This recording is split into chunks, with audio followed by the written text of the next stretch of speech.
Well, here's another lovely old Gibson to demo for you. This is a 1964 Gibson LG-1 acoustic.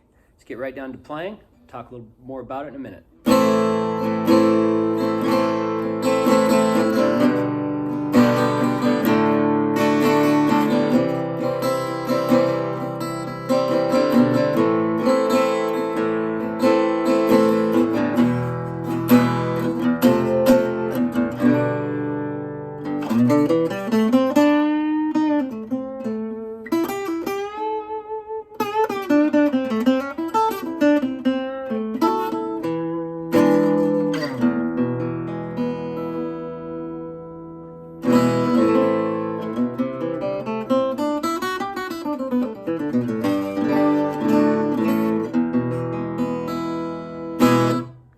All right, so that's a quick taste of the sounds on this guy.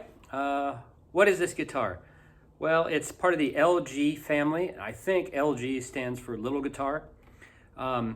These started in, I guess, the 40s with the LG-1 and the LG-2 and the LG-3. And later they developed the LG-0 in the, I think it was 58 or 59. Then the LG2 later became the B25 and on you go. But it's basically all the same family of guitars. Now the LG1 is kind of a middle of the road of the LGs. The LG0 is probably the lowest end model. The LG2 and then the 3 with the natural top is the highest. Without getting too much more complicated than we already have, the LG1 is ladder braced, which means that the bracing just runs this way along the top. Many prefer the X bracing.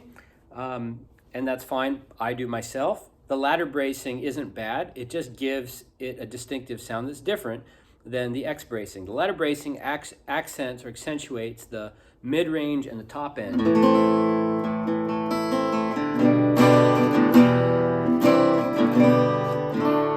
So it's not that there's no low end, but you hear more of the fundamentals of the low end as opposed to the big boomy sound.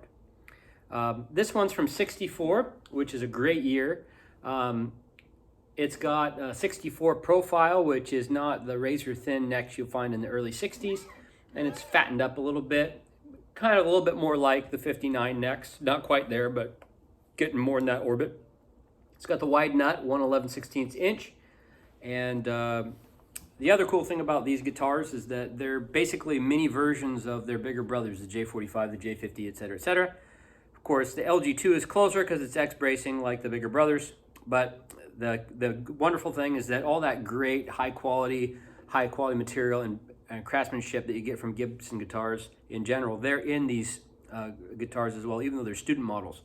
Nowadays, the student model guitars are just pretty much junk most of the time. I'm not saying they're all bad, but not much attention to it at all. It's just let's throw them together as cheap as we can. These really are high quality builds. They're smaller, which makes them a little easier to handle. They're not going to be digging into your side if you're playing a small gig or just playing on the couch. I love the LGs.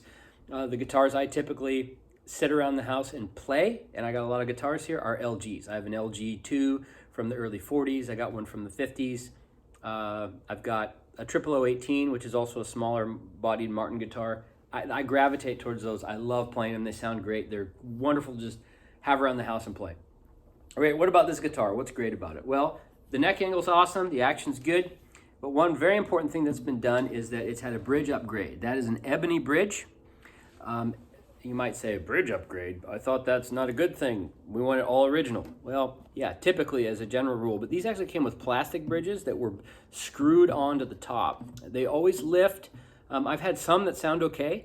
Most of them sound really dead and dull, and the guitars sound pretty dead and dull until you upgrade that. Now, there are a number of Gibson and Gibson-made Epiphone guitars that had these.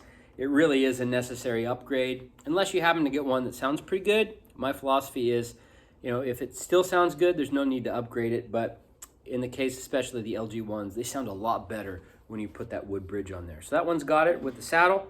It's got cosmetic wear to it. Nothing huge or major. I mean, I'd call it very good vintage condition. It's got some finish checking along the body and then along the center seam. There's a scratch here on the parallel to the fretboard. I stuck my finger on there. It's not a crack or anything like that. It's just a scratch. Yeah, there's no cracks or breaks on the neck. The bottom bridge pin, not bridge pin, sorry, the bottom strap button pin here has been replaced. So that's the way it is. You probably need a bigger one if you're going to put a strap on there. And then, of course, one's been added right here, which is normal. Yeah, so there's just some normal play wear to it. There is a little bit of fret wear on the first few frets, but no like playability problems. Anyway, so that's probably way too much detail for you, but that's what we got here with this 1964 LG-1. Let me go ahead and finger pick a little bit here.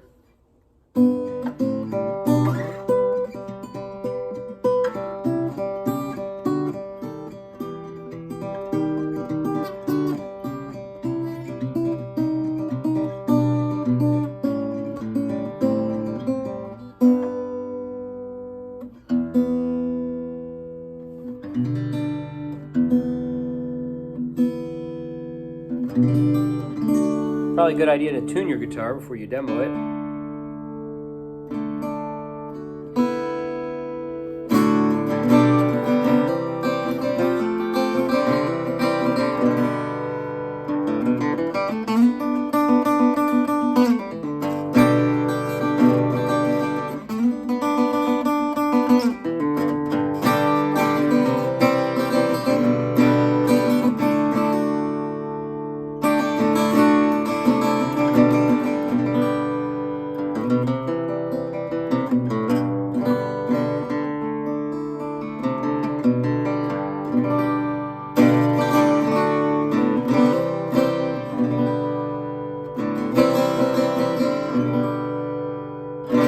There you go. That's sound and overview of this 1964 Gibson LG-1 acoustic guitar. Lovely sunburst finish. Spruce top, mahogany backsides, neck, Brazilian rosewood fretboard. Lovely Gibson logo on the headstock. Check out the listing. It's a great guitar.